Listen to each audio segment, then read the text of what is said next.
Hey, how's it going, everyone? Thanks for clicking on this video. Hope your Sunday's going well. If it's Sunday when you're watching this video, it's Sunday when I'm making this video and uploading it. This video is going to be all about the Black Ops 4 event that happened the past week in Los Angeles, and about Black Ops 4 in general, and the future of games this year and leading into next year. So if you want to stay tuned for that, cool. If not, I understand. Also, I'm a little bit sick.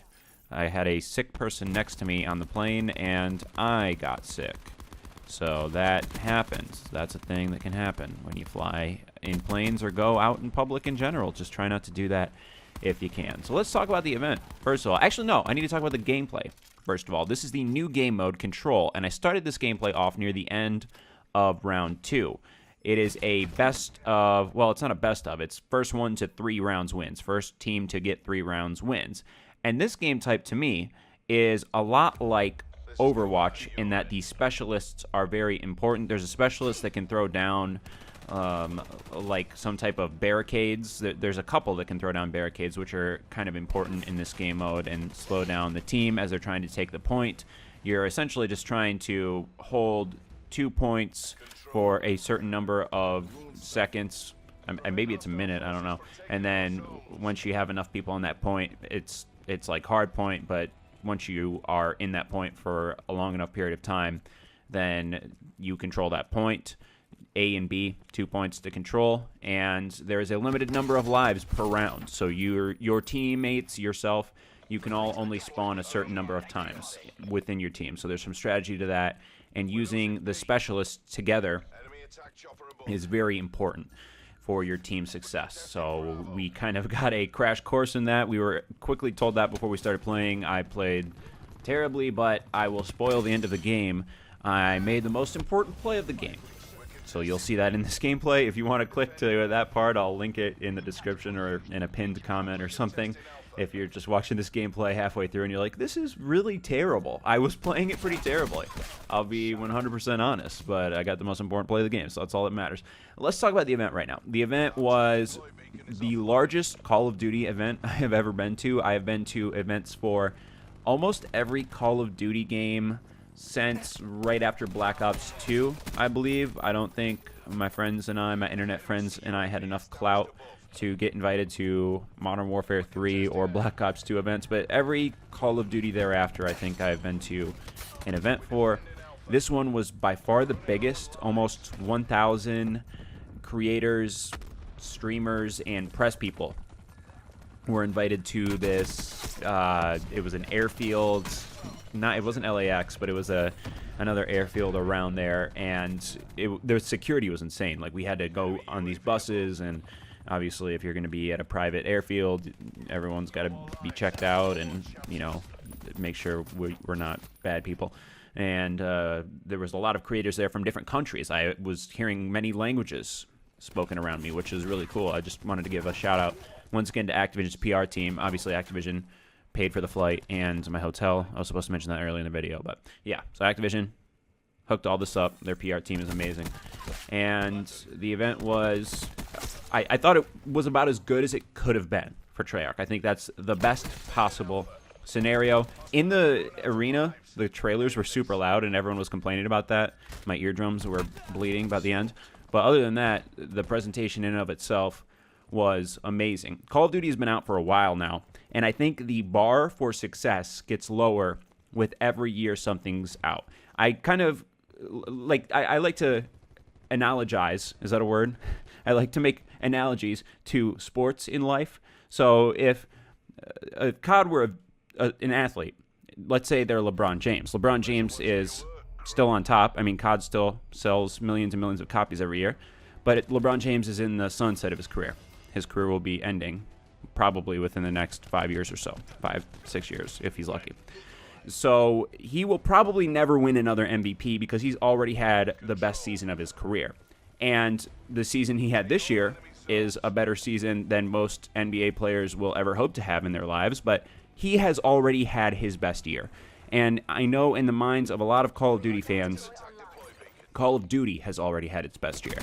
So the bar for success for Black Ops 4, or the bar for, I guess I should say the bar for like cultural acceptance and celebration of the game is lower for every year a Call of Duty game is released. But I think Treyarch, and I hope there's some universal agreement about this on the internet now, I think Treyarch is far and away the best studio that makes Call of Duty games. And some people see this as a last hurrah because it's a 3-year cycle. So who knows where we're going to be at in the gaming world in 3 years and what people are going to be interested in. And it seems like Treyarch really came out with a bang.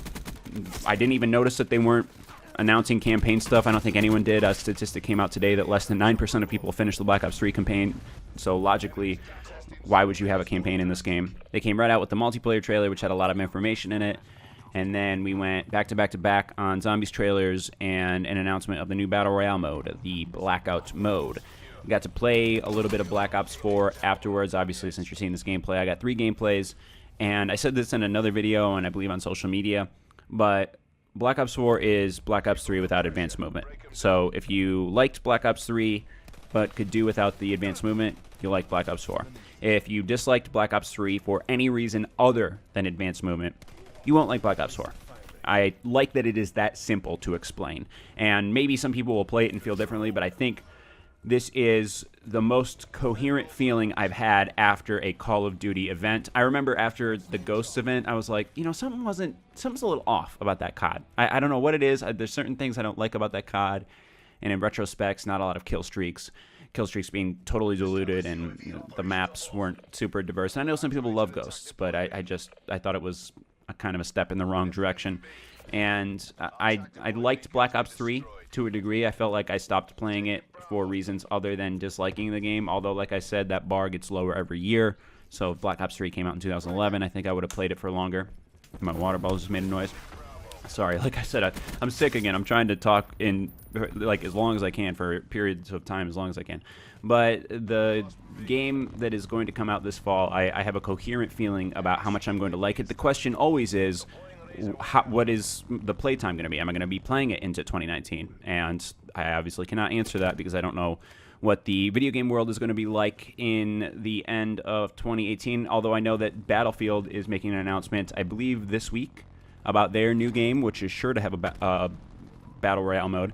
And Battlefield is almost more set up for that than Call of Duty is because of the use of land and air vehicles in their games. So I'm probably more excited for a Battlefield Battle Royale mode. But, I mean, they're going to compete against each other, and you can put the two games against each other and see which one wins out. And there's also this huge game coming out in the fall called Red Dead Redemption 2, which I am a huge Red Dead Redemption fan. It's my favorite video game of all time. Could sway how I play or how much I play Black Ops 4. And then Fortnite is still going to be a game at the end of 2018. I think they've made enough money to be a game at the end of 2018. I certainly saw the Fortnite effect a little bit with Black Ops 4 and the reveal event. They announced a lot of things at once, and then there was a rumor on Charlie Until Today that the DLC will be free to some degree, like to season pass holders, and things will be either free or cheaper. So the Fortnite effect is showing itself in a very positive way, and I'm hoping for faster updates. That was one of my problems with World War II. We got the first DLC dropping in 2018 for a game that came out in 2017. That just doesn't fly anymore, especially in a Fortnite world where you're getting updates every single week. I wanted to talk a little bit about zombie stuff, but I feel like I don't have the best, what would I say, like the best channel for zombie stuff. I'm not great at zombies. I have a casual interest in zombies, but the zombies community from afar. It's funny, the zombies community is like a high school clique. When you're at events, they all hang out with each other. And I'm friends with Noba J. I would consider Noba J to be one of my friends, and he kind of dips his toe into both worlds because he's also an absolute pub stomper when he plays multiplayer games.